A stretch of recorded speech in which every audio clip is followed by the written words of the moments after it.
please welcome the undisputed heavyweight late-night topical comedy champion of the world, Mr. Iain Lee.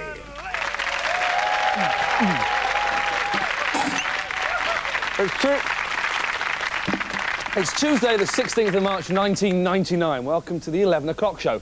Assisting me tonight is the Superfly Daisy Donovan and total lightweight Mackenzie Crook.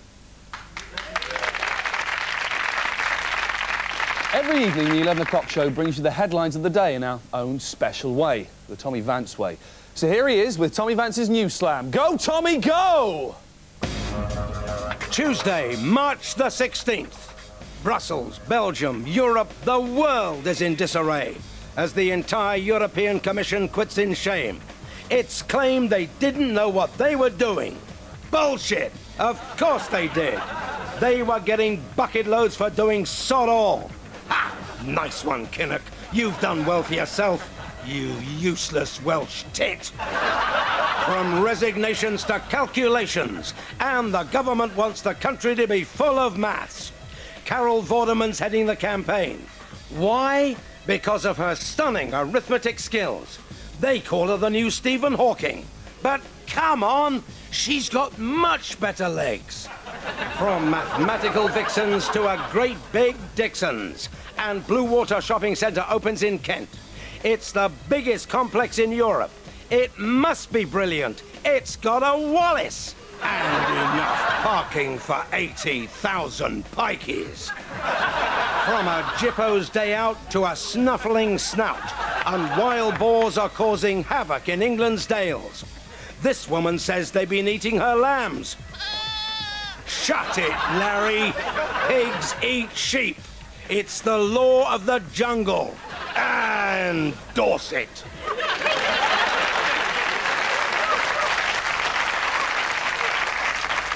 For pity's sake, can everyone please stop having a pop at our dear old Queen Mum?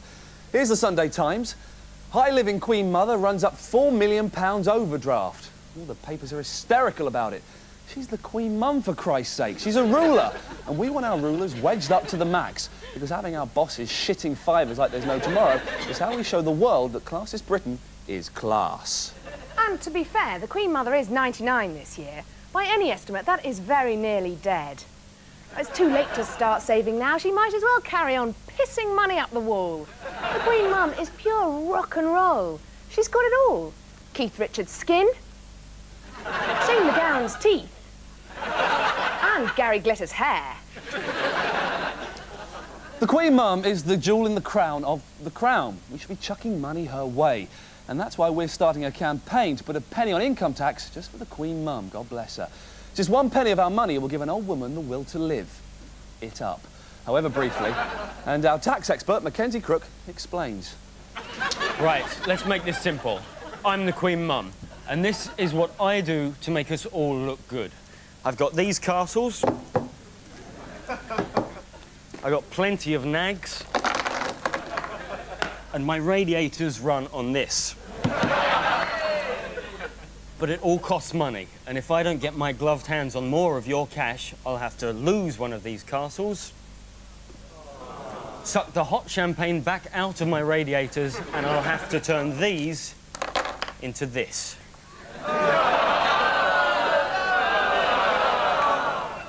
Now, I'm an old woman. I have needs. It's up to you now.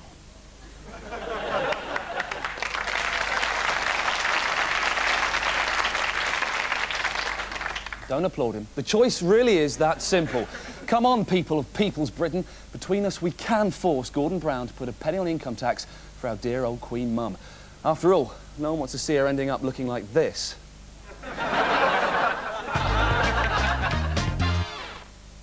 Science, the great mystery. The more we learn about it, the more we know.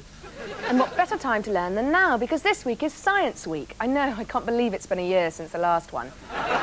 What groundbreaking scientific development can we look forward to this year? A cure for spasmatism? Who knows? We sent Professor Iain Lee... Hello. ...onto the streets to find out. This week is National Science Week, but just how much do we really know or care about those mad-haired boffins and their crazy experimenting? I've come here to Borough, in the heart of London's science land, to try and find out.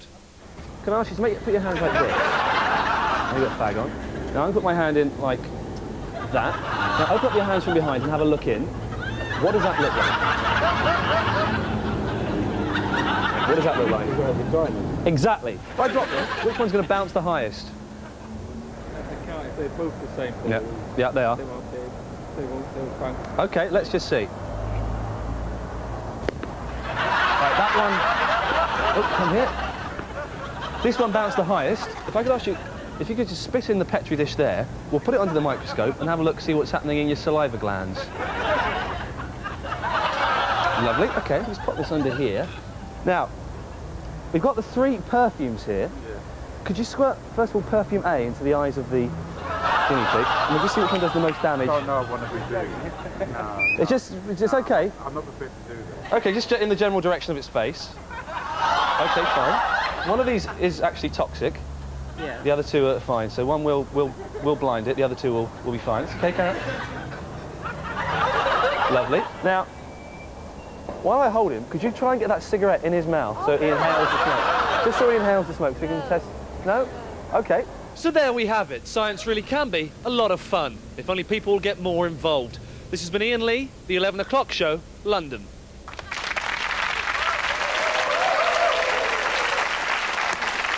Gotta say, that wasn't actual perfume you used there, that was guinea pig blinding spray, so that's that. Dan, what are you doing? I'm trying to do a show, mate. Sit down, why don't you? Make yourself home. What's that you're reading? Nothing. Give me that here. Just introduce, for anyone who doesn't know, this is Daniel Demetriou, and if you missed last week's show, he's the 11 O'Clock Show's genuine New Deal boy. Here are his documents if you don't believe us. Now, Daniel, in the middle of the show, I find you wandering on stage reading the Guardian media section. What have you done here? You've circled the Director General at the BBC job. Are you thinking of applying for this? Might be. But, Dan, you've only been on TV for 5 seconds. I've got your old CV here when you applied for this job. Let me look at your new one. Right. The only change you've made here is, in your interests and hobbies, added being a presenter on the telly. Now, it's all well and good, but I've got to say, it looks pretty good on paper, but do you think you really can handle the bureaucracy and red tape, which, after all, constitutes the fundamental raison d'etre of the Director General of the BBC as we leave the cosy confines of the Reithian notion of public service broadcasting behind us and head valiantly into the bright new digital age and the new millennium, facing up to the many challenges and opportunities in broadcasting and assessing the impact of multimedia in an already fragmented marketplace? Yeah, I'll give it a go. Fair enough, good luck. You can put my name down as a referee. Ladies and gentlemen, Daniel Demetriou, New Deal boy. Thanks, Sam. Cheers. We all love politics. It's how we make rules and start wars. But what about the politicians behind the politics? Well, I wouldn't know. Whenever I speak to them, I don't make any sense. Look.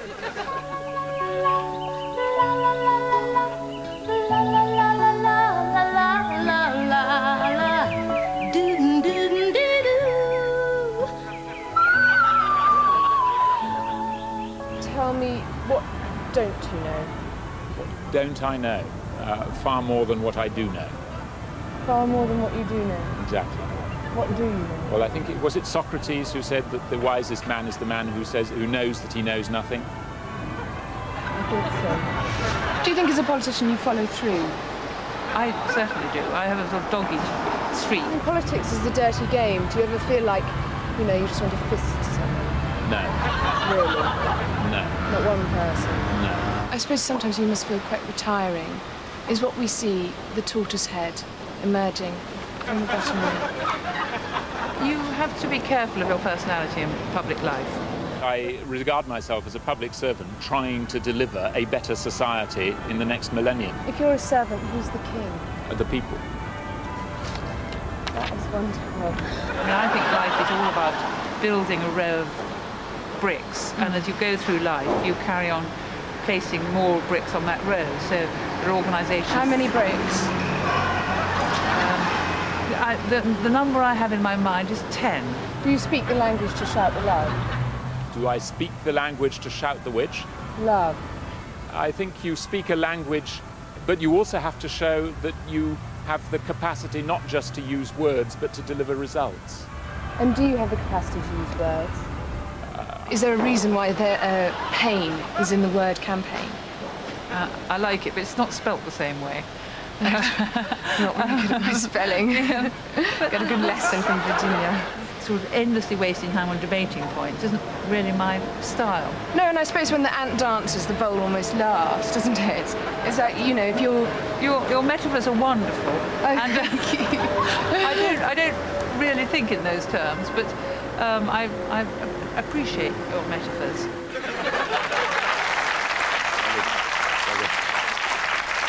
Daisy Donovan there, spreading sunshine wherever she goes, because the 11 o'clock show's hand of happiness reaches out to everyone. Yep, even to the gloomy Nation of Islam. Did you see them in the papers today? Why the long faces, fellas? Bunch of miserable buggers. But if anyone can cheer them up, then we certainly can. We've sent them for the day at the fun fair. See you after the break when Ali G meets Sir Rhodes Boyson. We're all going on a summer holiday. No more working for a weekend.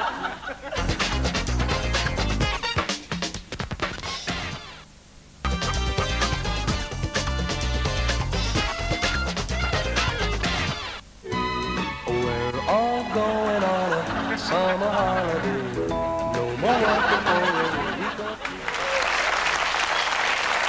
Seems to be the way forward. Welcome back to the 11 o'clock show. We've just got time to give you the answers to the quiz we set yesterday on Labour MP Joe Ashton.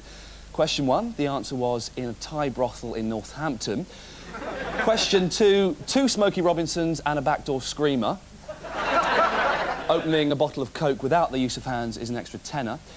Question 3, Jeffrey Archer and £2,000. And finally, question 4 caught a lot of you out. The answer was not horizontal, but vertical, like British girls. Learn something new. This week's winner is Mr. Brooklyn Beckham. Congratulations, Brooklyn. You win 16 years of constant piss-taking from your peers, followed by a lifetime living in the shadow of your parents' great achievements. Well done, sir. Now, I've always envied women 2 things. Not those 2 things. The first has been conquered. Thanks to yoga, I can now suck my own plums quite easily. Yeah. And now, thanks to science, I can at last bear that child I've always wanted. The same paper also reports that women will soon be physically stronger and fitter than men. And an all-women team of astronauts are to be the first people on Mars. I've studied the facts. I've examined some women and I've come to this conclusion. Women are fleeing the Earth to set up an alternative world of their own on Mars.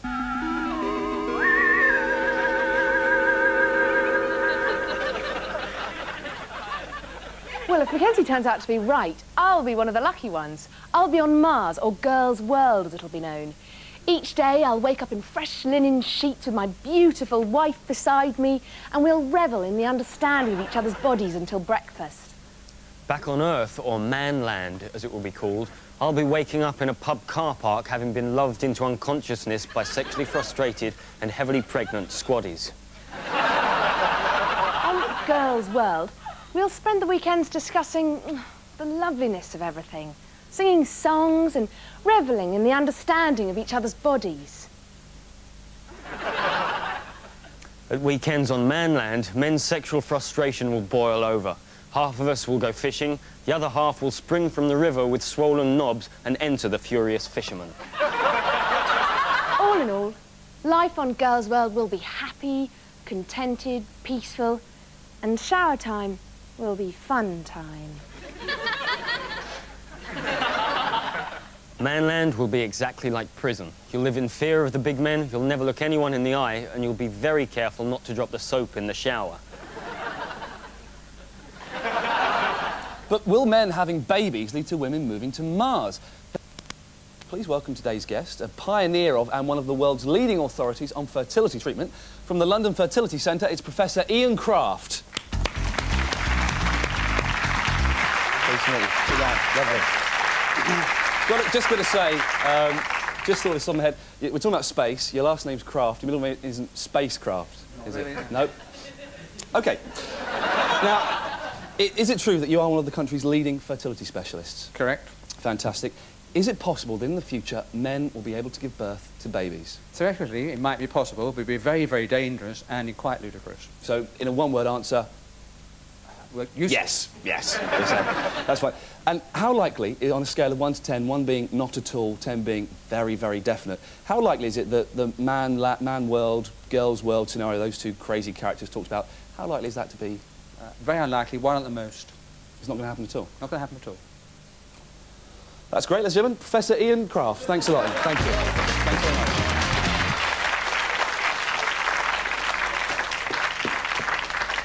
Mackenzie, the thing about women going to Mars and stuff, that was your idea, yeah? Mm-hmm. You made me look like a complete twat in front of a professor. You're as thick as 2 short plonks. Planks. You're welcome. Hey, what's happening, kids? No, I'm not attempting to use cool street jive. It's a genuine question. What is happening, children? A report out today reveals that kids are failing in the 3 R's. There's reading, writing, and the 3rd one. Just what is going on in our schools? Our voice of youth, Ali G, stayed behind with former headmaster and retired MP, Rhodes Boyson, to find out. You don't stop. It goes out to the crew up top. That's it. Check this out. Listen here, I got none other than my main man, Sir Rhodes Boyson, in the house. Because we is talking about the education thing. Let's talk about the discipline. Do you think, Sir Rhodes, there is enough discipline in school? I think there's slightly less than there should be. Do you believe kids should be caned? I do. I have. You do? I do. Wicked, man. I am. You believe kids should be caned even in school? Even in school. Do you not think, Sir Rhodes, if you get caned in school, you can't concentrate as well? Because a lot of people out there say that if you're getting caned. Well, I was caned in time, and I've concentrated all my life. You were caned? Respect, man. From that, it's the... Respect. From there, yeah, so I mean, it was it. I mean, it shouldn't be done evil, and it shouldn't be done badly. But you've got to have good stuff. You have to have rules in life. You have to have good cane. You have to have a good cane. Okay, but you're saying the caning is cool. The caning is cool, and most boys prefer it than being told off. All right. Do you think sex education should be taught in the school? No. Why not? I think that is the job of the family. Do you think porn stars should teach sex education in school? No. Why not? Because I do not respect porn stars, as you say. But they has more boning experience than anyone else. Okay, but it's not the experience that I want for our country. But someone who has had a forehead or whatever will know how to cope with any situation. Well, some of these situations I wouldn't put myself in for the beginning. For real, me feeling that, Sir Rhodes, me feeling that so strong. Let's talk about the teaching methods. Do you not think, Sir Rhodes, it is time for a new teaching method? No, human nature hasn't changed since the Garden of Eden. What about rap? Do you think rap should be used in school? I don't know what rap is, but... Rap is like, you know, me checking it, me rocking it, me feeling it, me rocking it. Boyson in the house, make it feel it like a mouth. Well, it's rather nice, is that? But it's, I think that's for the schoolyard. So, Rhodes, will there always be education throughout the nation, stopping domination? There'll always be some in the way. station. Yeah, there'll always be some method of one generation putting it in the work of the next generation. Wicked. You is rocking Sir Rhodes Boyson in the house. Booker. Wicked. You is the man. I wish he was my teacher with them years ago, and I wouldn't have turned out like this.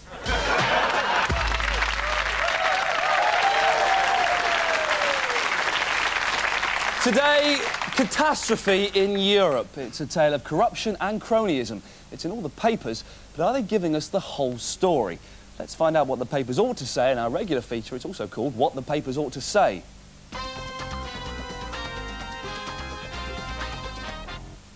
The Sun reports... The European Union was thrown into its biggest ever crisis early today when all 20 commissioners quit. What they meant was... 20 failed politicians got into a huff when someone suggested that some of them were corrupt when they were. The Express warns... EU business could grind to a halt without the Commission at the helm. When they should have said... Now they've gone, who the hell's going to check the curve of our bananas and weigh our curtains? And finally, the Sun reveals... Downing Street is pressing for Sir Leon Britton and ex-Labour leader Neil Kinnock, who had both escaped criticism, to get their jobs back later today. What Tony Blair really meant was... Fuck off, we don't want them back. Well, that's it for tonight. We're all off now to take up our new roles in the European Commission. I'm the new Commissioner for Love. I'm the new Commissioner for Ladies. And I'm the new Commissioner for Lego. But please do remember to join us tomorrow night, by which time we'll all have resigned. Good night.